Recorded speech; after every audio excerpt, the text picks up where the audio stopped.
A wise man once said, "If you want to understand an artist, look at his art." Common people who don't understand what I deal with on a daily basis may not realize that the same applies to serial killers. Sherlock Holmes said, "Singularity is almost invariably a clue. The more featureless and commonplace a crime is, the more difficult it is to bring it home. The more mundane a crime is, the harder it is to understand the mind of the criminal. Somebody who wears a ski mask and mugs a random person on the street cannot easily be profiled. They could be any random drug addict, homeless person, or just a nearby neighbor in a bad section of the city. There are millions of potential suspects across the US who could commit such a crime. But someone who kidnaps a woman on the full moon, hangs their intestines on the branches in a forest and mails their bloody eyes to a news channel leaves behind a lot of clues. The more outrageous and unique the behavior of the killer, the more our profiling techniques allow us to understand about his feelings, his upbringing, his mindset, and eventually his identity. Usually anyway. But not this time. This time, the man that I was hunting, who the media called the Frost Hollow Ripper, would not fit any normal profiling description or psychiatric prediction that the best minds at the FBI had created over decades. By the end of the case, I wasn't even sure if what I was hunting was human at all. My partner and I drove through the bloody glow of the sunset deeper into the forest, heading to the crime scene. It was the third crime scene that we had been to for this unsub or unknown subject, the Frost Hollow Ripper. The GPS took us down dirt roads cratered with potholes and covered in sharp stones that crunched under the tires. "This really is in the middle of nowhere country, isn't it?" my partner, Agent Stone, said as he swerved around yet another pothole. I nearly felt carsick from all the steep hills and curving back roads that we had taken. Up ahead, I saw the bright red and blue strobing of police lights, though their sirens were turned off. They had secured the crime scene after a hunter had found the body and called it in. Their orders were to keep everybody out until crime scene technicians from the FBI could examine the scene and collect evidence. "I haven't seen a house in at least 20 minutes, I said, agreeing. We pulled up on the narrow dirt road behind the first of the police cars. Strangely enough, though, I saw no police anywhere. Yellow crime scene tape was haphazardly strewn across trees and bushes, but it looked like someone had given up halfway through the task. "Jesus Christ, these rural cops can't do anything right," Agent Stone said angrily, shaking his head. "I mean, where is everyone? They're supposed to be securing the crime scene, not going off in the bushes to mess around." Something didn't feel right about it to me, though.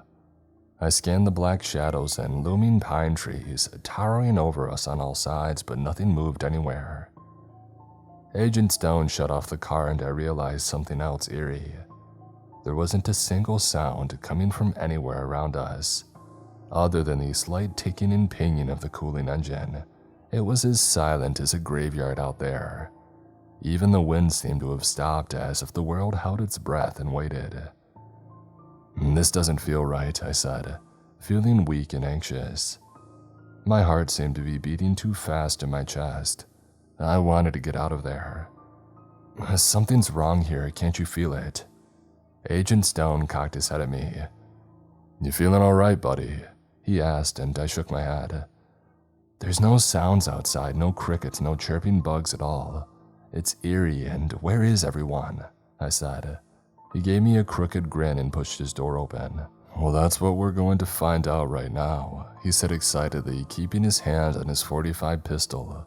He still had his normal swagger and bravado. I took my pistol out of the holster, swearing under my breath as I followed him outside into the thick forest and flashing glare of the police lights. "Well, there she is," Agent Stone said, shaking his head grimly. He pointed with a thick finger at the corpse strewn over the leaves like garbage. His colorless gray eyes flashed with anger. I looked closely at the victim, wondering how this one had fallen into the trap of another psychopath. Like lions, psychopaths have an instinctual understanding of who in the herd is the weakest. They can pick up vulnerabilities. I believe that if you took the brainwaves of a lion stalking a herd and a psychopath stalking a victim, you would find similar results. Holy crap, I whispered as I saw the extent of the injuries. Her ribs stuck up from her chest like curving spikes rising into the air. Her eyes were gone, the black sockets seeming to radiate an expression of complete surprise and horror. Her face showed signs of mutilation. A Glasgow smile sliced across her cheeks, the bloody lines curving up to her ears to give a false impression of intense excitement. Her fingernails and toenails were all removed, the flesh looking raw and red. In the tree next to her, I saw those same dismembered nails embedded deeply in the bark. I nudged Agent Stone, pointing to it. "What in the heck?" he said. "How is that even possible?" I just shook my head, and before today I would have said that it was not. "Did you notice her heart is missing too?" I looked closer, realizing that he was right. A deep crater lay where her heart used to sit in her open chest. Before I could say anything though, a raspy gurgling breathing came from the nearby bushes. In the eerie silence of the night, the noise rang out like a gunshot. Agent Stone and I froze, staring in amazement and horror at the brush as a police officer came crawling out. He dragged himself forwards like a possum with a broken spine. His legs were bent backwards like the legs of an ostrich.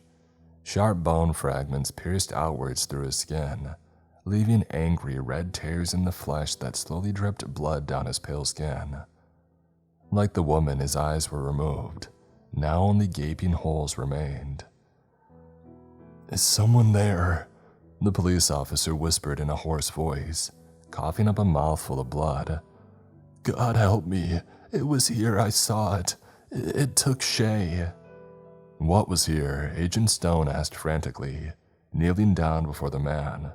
"What did you see?" But in response, the police officer's head fell forward, his arms and legs twitching as he seized and danced. With a chattering of teeth and a ragged death gasp, he fell still. His face slowly descended to the carpet of leaves on the forest floor.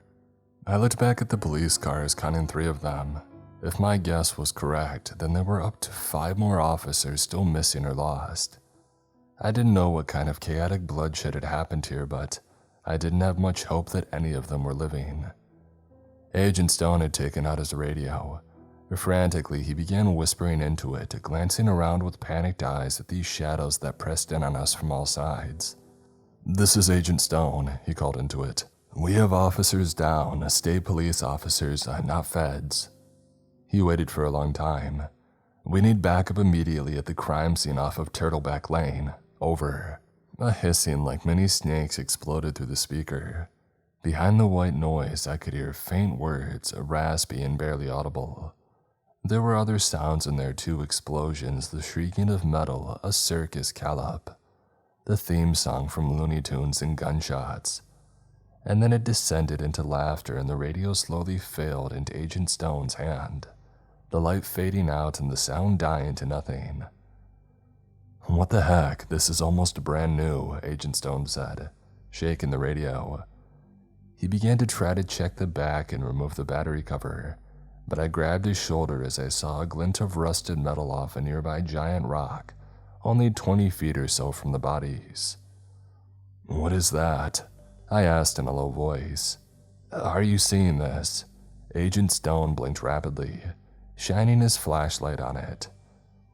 The rock itself stood 10 feet tall, a jagged piece of sharp stone whose blade pierced upwards towards the sky.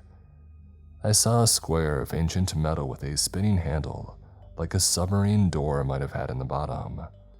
It was more than large enough for a full-grown man to move through. "As some joker probably put it there," he said, putting on a pair of latex gloves. "Or the killer did," I said.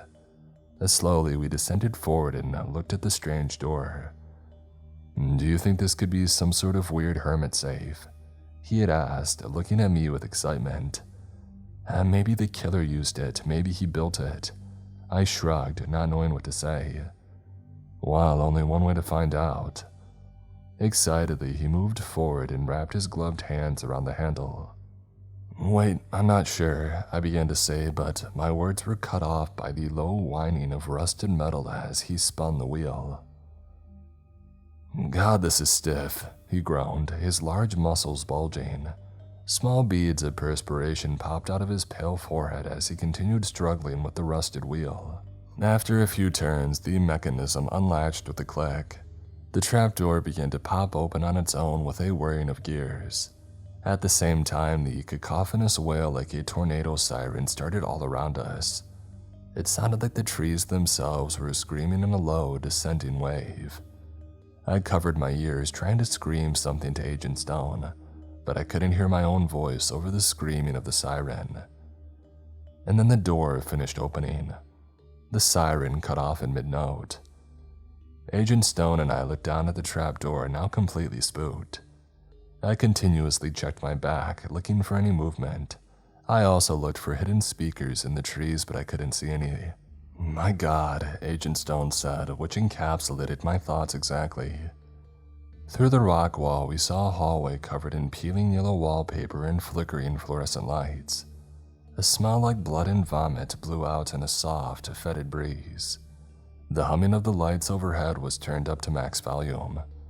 It felt like a clamp pressed over my forehead just listening to them. We stood motionless for a very long time, just staring into this impossible scene.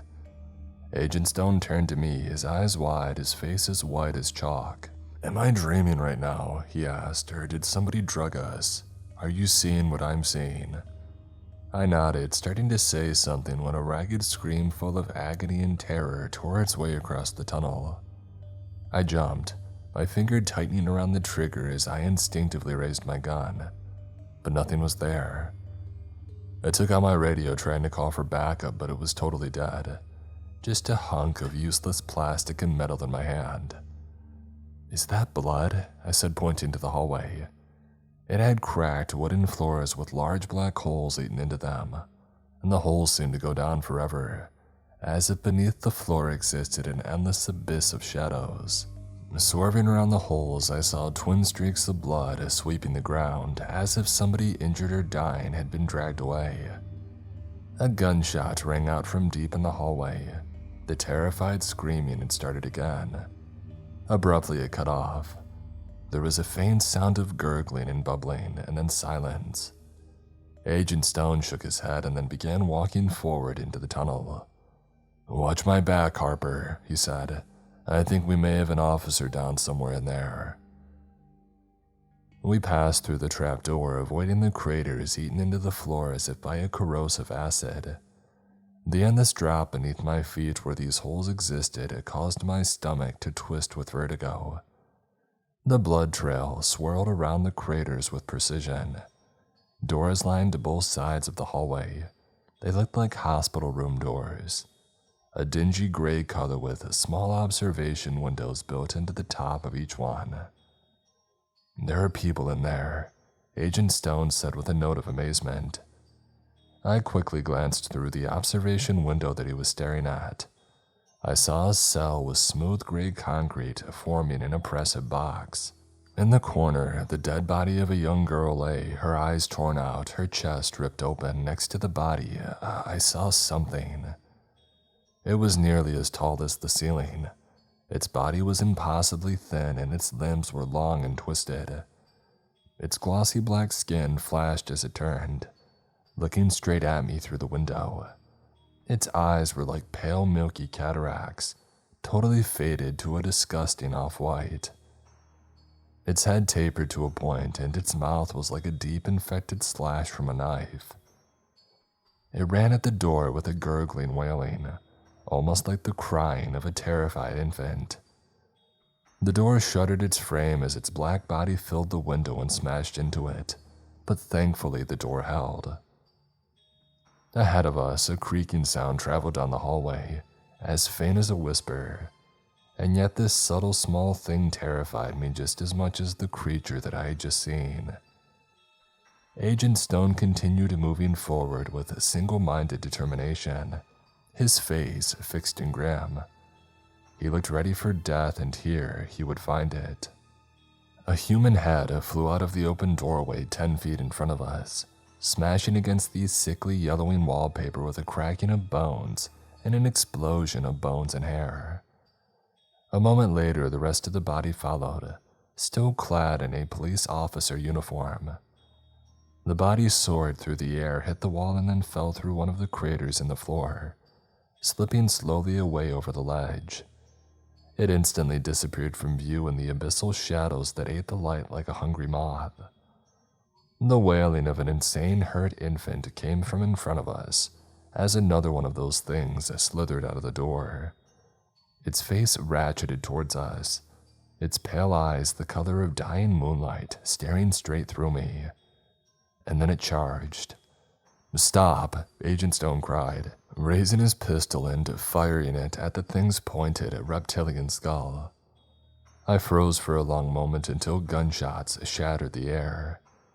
I jumped into action, bringing my pistol up and joining Agent Stone in trying to bring down this abomination. Its fingers looked as sharp as knives.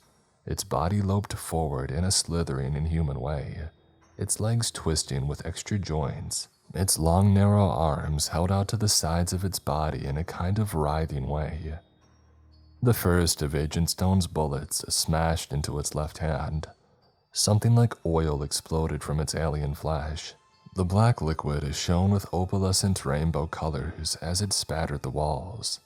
The creature's wailing intensified, seeming to shake the very ground. One of mine hit it in the narrow torso of the creature, a torso that rose up like a thin tree.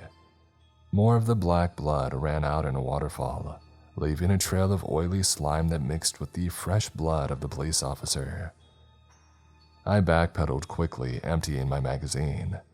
Agent Stone turned to run as his pistol clicked empty. I spun, seeing that I had nearly fallen into one of the enormous craters eaten into the fabric of this eldritch hallway. We started sprinting our way back toward the door, which seemed like no more than a dark pinprick far off in the distance. Every time I glanced back, the creature had gotten closer. Agent Stone was only a step behind me. We reloaded as we ran, throwing the empty magazines behind us like garbage and slamming fresh ones in. But before Agent Stone ever got the chance to use it, he was flung forward. Fat drops of fresh blood spiraled from a deep hole in his back. I looked back, seeing the creature only a few feet behind me, its scalpel-like fingers covered in blood, its sore of a mouth splitting with a sick grin. I watched in horror as Agent Stone's broken body flew through the air in a slow and lazy arc. Still kicking and punching, he disappeared through one of the craters in the floor. His screams echoed through the air, full of an insane animal panic and an incomprehensible horror. But abruptly they cut off, and Agent Stone disappeared from view forever. The thing followed me as I neared the door, so close that I could smell its breath, a sickly, infected smile like septic shock. Staggering out into the cool autumn air, I turned, ready to fight. It ran at me through the threshold, still wailing, still grinning. Its wounds continued to drip in thick, clotted rivers down its alien flesh. I raised my pistol as its knife-like fingers came down. I felt a burning pain in my right ear as it got cut off, and then a searing agony in my shoulder. The sound of crunching bone and the wet sound of flesh separating filled my ears. But as it attacked, so did I, firing at its blind, milky eyes. Its face exploded with the impact of the bullets, a crater the size of an orange forming above its mouth. A warm blood ran down my body and shock took over. The creature stumbled back and then fell. I fell back at the same time, collapsing to the ground and screaming. The pain hit me all at once like a freight train smashing into my body. I rolled on the ground, clutching my ear and shattered shoulder. Before the creature fell, though, I caught a glimpse of something metal around its neck. It looked like a silver cross. At the time, injured and terrified, I thought nothing of it. Injured and hyperventilating, I crawled back to the car, hoping against hope that the car radio would at least work. and to my surprise it did.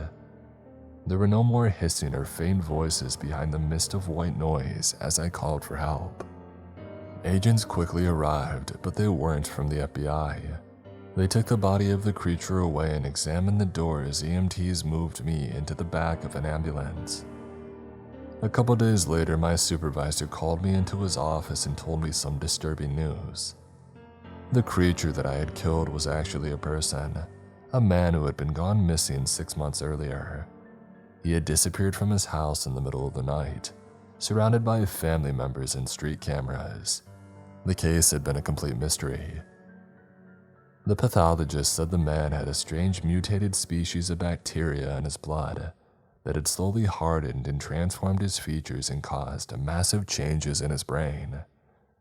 When they had taken his brain out of that pointed alien skull, it had been black, covered in a spider webbing of some sticky mold-like substance. I can only hope I wasn't in there long enough to get a dose of whatever changed that man into a monster. Soon after, I got a visit from certain unknown agents from a secret alphabet agency who asked me about my experience in the Badlands, as they had called it. They hung on my every word. "We would like you to take us back in there," one of them said, his dark eyes serious and grim. "We have a team that will accompany you in protective suits, of course, but..." I just shook my head. "Do you know what's in your blood right now?" the other one asked, his expression turning sadistic. "A mutated form of a spirilla is twisting through your system as we speak. Our agency is the only known antibiotic capable of killing off this bacteria in its early stages." He appeared disinterested, turning away. "But of course, if you don't want to help us..." "This is blackmail," I said, disgusted. But they had the power, and before I knew it, fate would return me to that place, the hidden hallways of the Badlands. I had been unemployed and penniless for 2 weeks when the letter slipped under my door. It flashed as if it were made of polished silver. On the front, in flowing cursive engraved into the envelope in sharp red letters, read 2 words: "To Michael." What is this? I thought, going over to the door and peeking through the peephole. No one stood outside. I quickly flung the door open, looking down both sides of the apartment hallway. The flickering fluorescent lights overhead cast the pale yellow wallpaper in a dim light. Everything looked faded and lifeless, as if I were stuck in some sort of purgatory. Sometimes I felt like Sisyphus, constantly rolling a rock up a mountain for all eternity despite the hopelessness of it. Except in my case, I sometimes hoped the rock might just crush me to death. Everything had been going downhill for months by this point, and I knew that if it got much worse, I would end up homeless again soon within a few days. I knelt down, examining the letter closely. I wondered if perhaps one of my neighbors in the apartment complex had gotten some of my mail by mistake and slipped it under the door. But the letter had no stamp and no return address. Somebody had clearly just written it and slipped it under. Nervously, I touched one of my fingers to it. I felt a sizzling current run from the envelope into my skin, almost like a powerful sense of static electricity. It didn't hurt, but it caused my muscles to tighten involuntarily. All the colors in the world seemed to brighten and sparkle as I picked up the sleek silver thing. It looked like a letter from an alien, I thought to myself with a smile. It felt tremendously cold under my grip, as if I were holding something that just fell out of the darkness of infinite space. I could feel it sucking my body heat as if it were a living thing, like some sort of vampire. My hand went cold and numb instantly, and the smile fell off my face as a rising sense of anxiety took over. After a few seconds, the sensation had started to pass. Hesitantly, I flipped over the envelope's cover. $100 bills fell out, scattering over the floor like dead leaves. The little green pieces of paper slowly descended through the air. It seemed as if the envelope were spitting out impossible amounts of material. More and more money fell out in clumps within the space of a few moments. followed by a piece of paper as glossy and black as obsidian. I stood in amazement around the pile. The amount of money that fell out of this slim envelope wouldn't have fit into a man's leather wallet, and less likely this paper-thin metal envelope. I thought of how Bugs Bunny and other cartoon characters could hide their bodies behind flagpoles or other impossibly narrow hiding spots. I didn't know if I wanted to laugh or run away. For a few moments I was overwhelmed by emotion, my mind racing ahead in a stream of consciousness garble. My first rational thought was that it was all counterfeit, and that it was some sort of prank. The envelope could probably be sealed and have all the air sucked out of it to make it seem like it was holding much less than what it was. That's probably why it was metal, since flimsy paper wouldn't make an airtight seal. I scoffed as I thought about it, not sure what I should feel at that moment. I wondered if somebody was secretly videotaping me somewhere. If it was a prank, I bet all those bills were counterfeit as well. And then the silver envelope started to dissolve in my fingers. It looked like it was being eaten by a corrosive acid as it turned into ashes. Circular spots of gray dust settled on my hand, so light and smooth that they felt like mere air. Within seconds, the envelope had disappeared completely. A neat trick, I muttered to myself. I had no idea who was behind this. My curiosity was piqued, however. Kneeling down, I picked up the black piece of paper. It felt like it was made of some sort of plasticky, unbreakable material.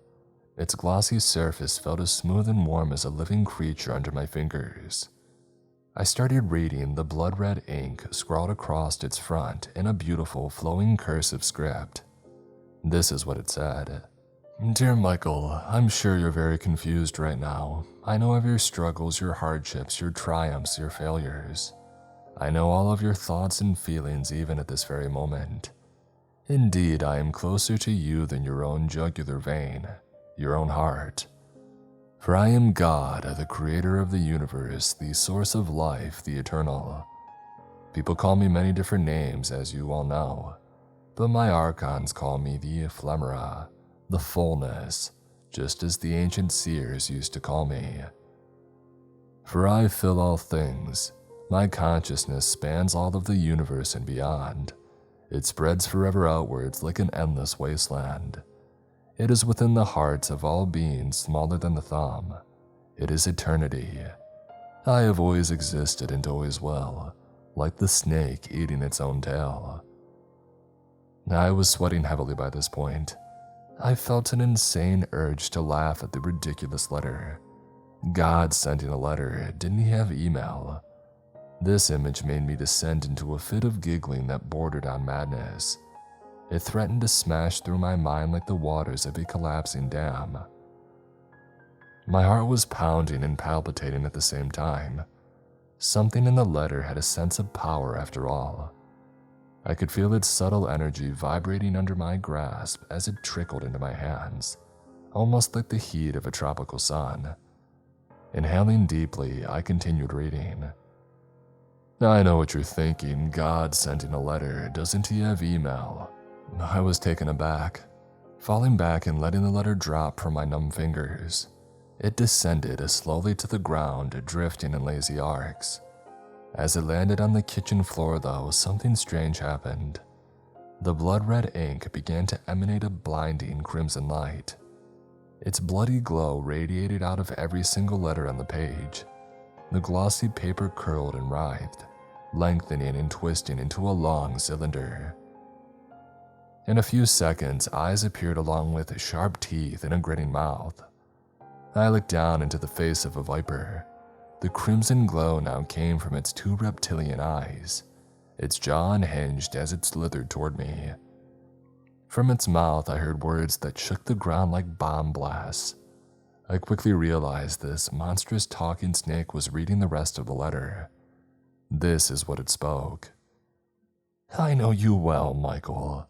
You will not believe unless you see miracles, but I have miracles for you more than you will ever know.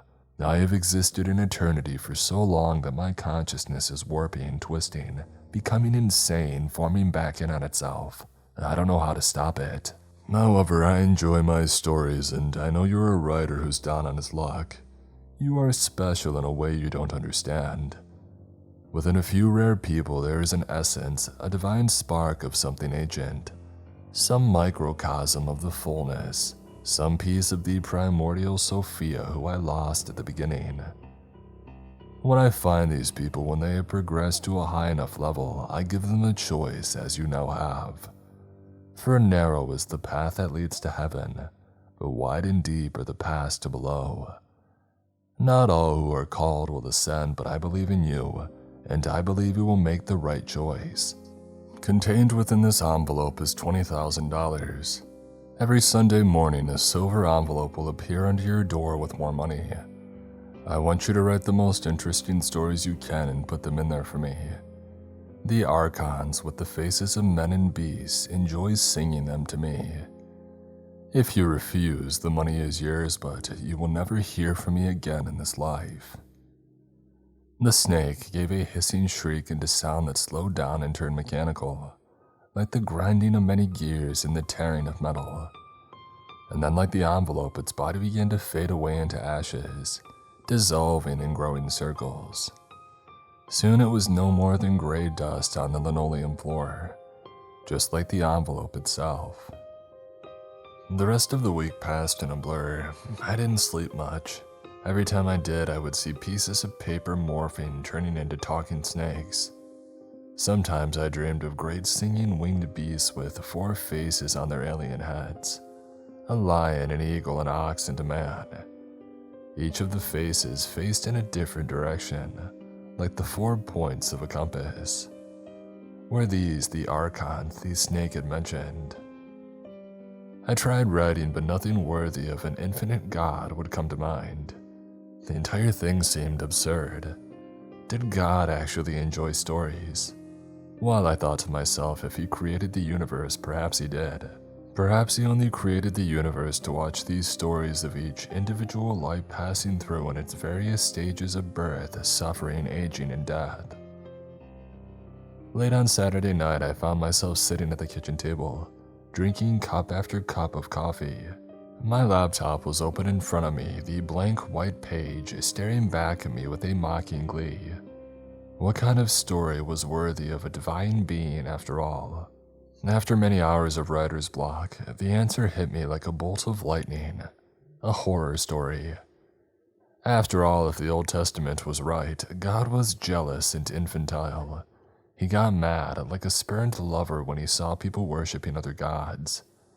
He drowned the entire world because he was somewhat disappointed in the first result. I figured a being of such a mind would certainly appreciate some more horror, as I did myself. After all, if I was made in his image, then I assume we would have similar tastes. The envelope came sliding under the door at the exact moment the sun started to rise on Sunday morning.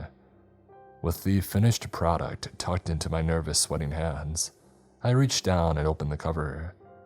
Enormous amounts of money came tumbling out. I didn't even see all the bills, though. Feeling weak and anxious, I closed my eyes and slipped the folded pages of my story into the silver envelope. The currents of electricity from it seemed to sizzle my skin as I closed the cover. I wondered if I would ever find out how much God liked my story. Would he send another talking snake with a voice like rushing water?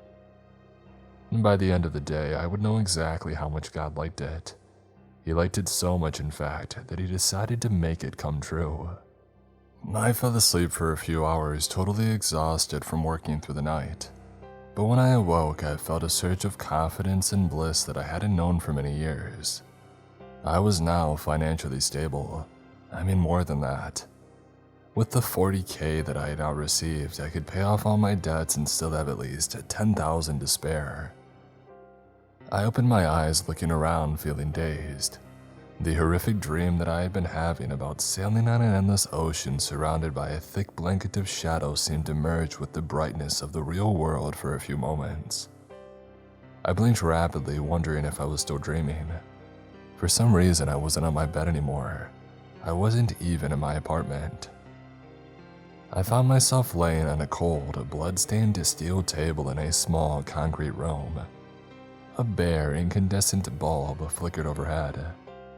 The darkness of the claustrophobic chamber seemed to swallow its dim light like a hungry mouth. "Holy crap," I said, my heart dropping. I saw the door to my room standing wide open.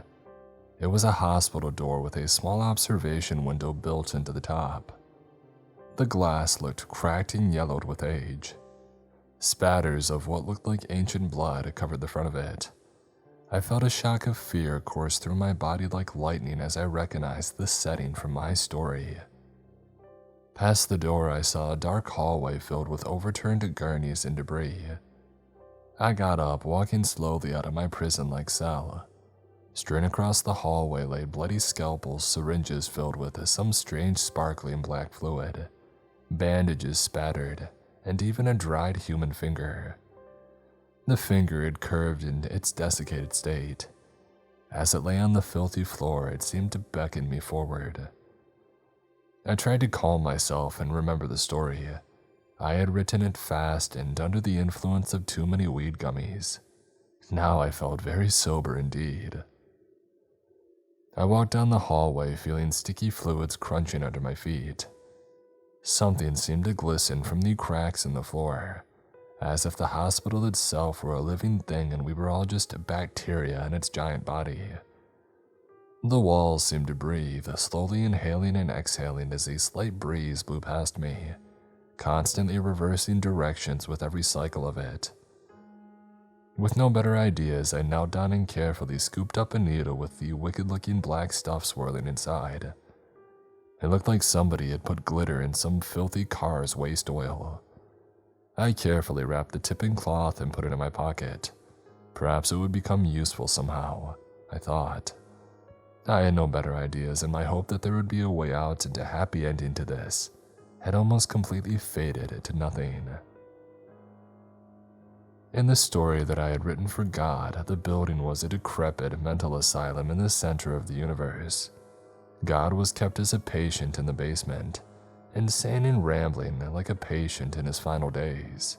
I imagined God as a kind of massive Nietzsche in Nietzsche's last days of life, a man with the same prominent Germanic mustache, his eyes crossed and a straitjacket hugging his body, sitting in a wheelchair and staring at the ocean as he slowly loses the last fragile splinters of his sanity.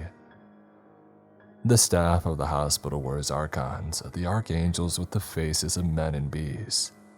They read to God all day, read his books, music, poetry, or anything else to help him pass eternity and relive the incessant boredom. But God was so far gone that they didn't even know if he could hear them most of the time. I had no idea how to get out of here or whether there was a way out. I didn't put any of this in the story. As I wandered down the halls, a horrified, painful wailing began beneath my feet. The floor started to tremble with the power of it. It sounded like a man shrieking as his body burns alive, combined with the tortured squealing of tearing metal. It passed through the air like thunder. Dust fell from the ceiling. The many cracks in the walls opened and lengthened. I shook, my heart trembling in my chest. My legs felt weak. I walked forward like a sleepwalker. In front of me, I saw a sign with a staircase pointing at the end of the hall, and there I saw an old bunker door, thick and sturdy. On the front, barely legible, a sign lay reading, "Authorized personnel only." Underneath, a smaller one read, "Psychosis Unit." After taking a deep breath, I opened the rusted door and started to descend. The walls breathed all around me as a fiery, glowing light shone far at the bottom. It felt as if I were descending into the bowels of the underworld itself. For all I knew, perhaps I was. The stairs dropped down to steel tunnel for what looked like thousands of feet. The steps had strange gold and silver filaments woven together in long, curling strands that made the entire construct look like an enormous spider web. It had no handrail, and the steep, narrow steps fell down like the slope of a mountain. Vertigo twisted through me as I focused on my breathing, slowly making my way down, intent on not tripping. I had gone for about 5 minutes when I nearly died. That roaring, shrieking, tearing wail started up again. As these stairs started to tremble and the walls ripped like contracting flesh all around me, I felt myself thrown forward. I screamed with terror, windmilling my arms. Hundreds of steep steps loomed below me, a very long and bone-shattering fall. I had visions of my broken body being returned to my family, the splintered bones all poking out of the skin. I slipped, trying to brace myself when my foot came down on empty air. I started to fall, knowing that I had lost. The absolute animal panic of that moment made everything slow down and grow bright. At that moment, though, something grabbed me from behind. I felt myself lifted off my feet as a smell like lavender and rotting bodies filled the area. Two skeletal hands held me under the shoulders with a grip like iron. I turned my head, seeing something monstrous, the decaying body of an angel. It had two massive black wings extending on both sides of its body like the wings of a bat. Countless pale, squirming maggots fell from those wings every moment, dripping like raindrops in a heavy storm. Its head was spun around backwards so that I couldn't see its face, but growing from the back of its scalp I saw many strange black, snake-like creatures writhing and twisting. They stared at me with their pale white eyes. The reptilian faces split into a grin as we reached the bottom of the stairway, and the creatures set me down gently on the ground. Those snake tentacles had far too many teeth. It turned its body so that its face was looking at me. This thing had a face like a skull, pieces of necrotic flesh still clinging tightly to the bones. Two dead, cataract eyes stared out. Its teeth looked as sharp as needles. On its body it wore softly glowing silver armor. It even had a sword sheathed around its waist. I backpedaled away from this abomination, but it put its hands up. "I am the angel of death. I'm not here to hurt you, we are to bring you to the center, to see for yourself the truth of all things." "We?" I asked, looking around. Behind me I saw more angels, massive creatures standing 20 feet tall with 4 faces on their heads. As they turned, I realized that they were the archons. The faces of oxen, men, eagles, and lions all looked dispassionately down at me, some with hunger in their eyes and others with hatred. They all had on glowing armor and swords like the angel of death. I realized I was no longer in the building. Its breathing walls loomed behind me. Trickles of blood dripped from cracks in the walls. Its exterior seemed to shiver with excitement. I looked up, seeing a sky as dark as an abyss stretching overhead. In front of me lay a wasteland of rocks and fine black sand. Shadows pressed in on all sides, but far off there was the flashing of fire. I squinted, seeing a massive door of finely spun gold and silver thread a few hundred feet across the wasteland. It opened onto something like a volcano. Torrents of lava splashed and bubbled deep inside, sending thick, choking black smoke into the air. Around the door was a wall rising hundreds of feet in the air. It looked like smooth, polished obsidian. It gleamed mockingly, cutting off my view of what horrors lay behind it. "Time to go," the angel of death whispered in a voice like smoke. It came up behind me, its tentacle creatures snapping and biting at each other like rabid dogs.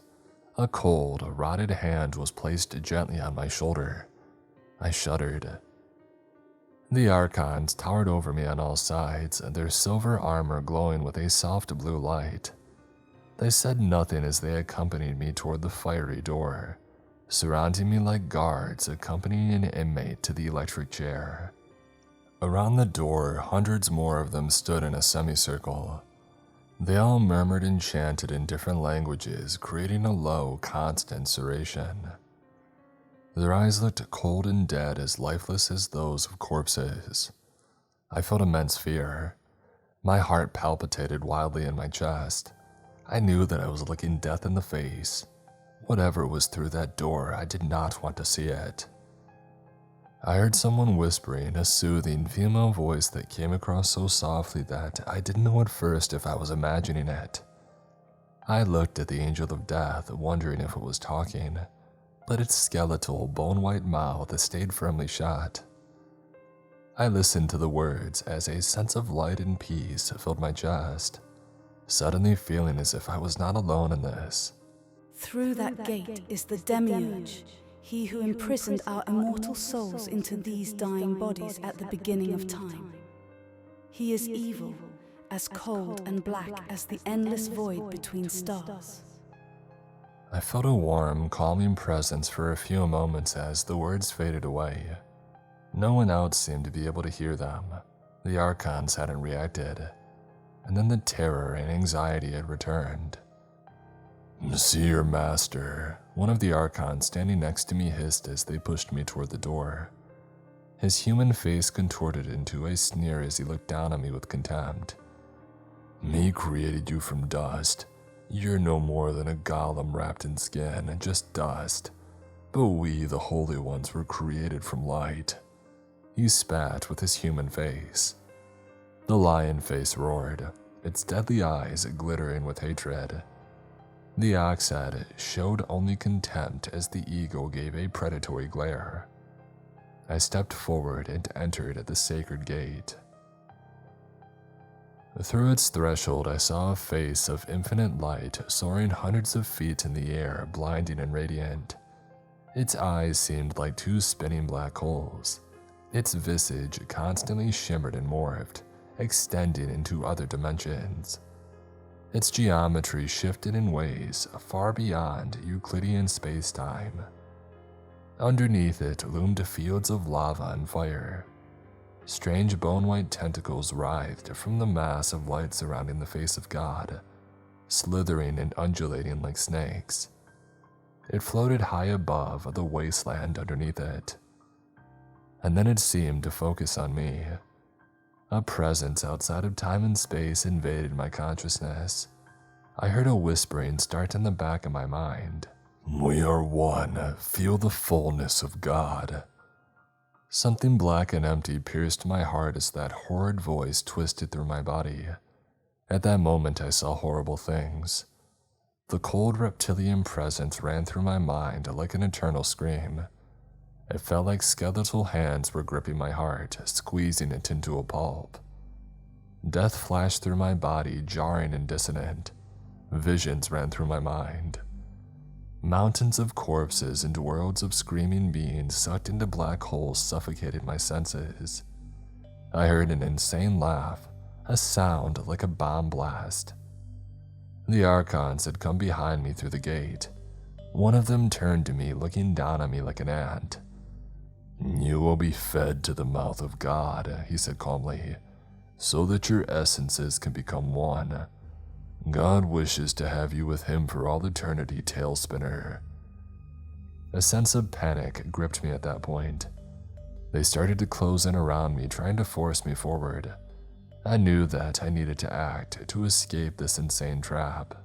I grabbed the needle full of sparkling black fluid that I had picked up in the hospital, hoping that it was some sort of eldritch poison. Only one Archon stood between me and the gate, with the rest at my sides. Spinning around, I ran at the one in my way with the needle pointed out. The angel had a look of surprise as I brought the tip of it down into his exposed calf and pushed the plunger. It brought a clawed hand down and swiped at me, sending me flying back through the gate. I landed hard on the black sand, gasping and sore, but the scream of agony coming from the Archon told me that it had worked. The effect was nearly instantaneous. The angel's skin blackened and turned necrotic in spreading patches, rising up from his leg to the rest of his body in the space of a few heartbeats. All four faces began to drip blood and gnash at the air. He began going insane, smashing his human face into the obsidian wall over and over. The other Archon started to run forward to grab me, but the insane transformed creature took his sword and started blindly slashing at the air. All of his faces were crying and spitting blood now, and even his eyes had started to rot and liquefy in their sockets. The sword crashed into another Archon, decapitating its strange, four-faced head and sending it flying into the lava that bubbled only feet away. The rest turned their attention back to this new threat. I pushed myself up and ran for my life. There was that horrific wailing again, the predatory roaring that shook the ground like an earthquake. It was the same shrieking that nearly killed me on those endless stairs. I realized with horror that the scream came from God. His face had contorted into unbridled fury. The radiant, spiraling light started moving forward, its thousands of chalk-white tentacles writhing faster, whipping everything in their path. They began to blindly grab archons and tear them into pieces or throw them into the fire. God crashed through the gate, splitting the obsidian wall into fragments that flew like bullets through the air. I sprinted as fast as I could back toward the mental asylum, the only source of potential safety that I could see. I had little hope that it would help, however. And then that voice came into my mind again, the soothing voice that sounded almost like a loving mother. This is a place of shadows. This is a mirage, one of the emanations above the source. You have the divine spark within you. You can change the emanations with your mind if you concentrate. Use the divine spark. Focus on that door. The decrepit hospital building seemed to be shivering and trying to pull itself back from the chaos and mayhem drawing near. Behind me, God moved forward like a creeping lava flow, destroying everything in his path. His cold reptilian eyes looked down with contempt into strange emptiness as he came forward. You must be one with me. Let me taste your bones, let me drink your blood. Let your essence enter into me, the infinite, the divine. God shrieked in a voice like thunder. That enormous face, radiating light and insanity, continued to sweep toward me. I knew that it would catch me in seconds if I didn't get out. The door to the hospital breathed and dripped rancid, yellow pus from the top of its threshold. Beyond it, these strange silver stairs rose thousands of feet, like the building itself. I blinked fast, imagining my apartment as I got within a few steps of the door. The ground ripped itself apart behind me, cracking and falling down into an endless abyss as I jumped forward. I felt a rising sense of energy in my chest, a spinning around my heart and a high-pitched whining in my ears as the door rippled in front of me like a mirage. Suddenly, the image changed and I saw my apartment through it. A tentacle as cold as liquid nitrogen snatched my ankle as I flew through the door. My apartment stood in front of me, normal and clean. The tentacles from the mass of light whipped around crazily in all directions, smashing everything within reach. You cannot leave, God screamed as I felt myself being dragged back. Panicking, I thought of the only thing that might work. Focusing again on the door, I imagined it slamming shut. The swirling vortex of light filled my heart, and for a moment I felt whole.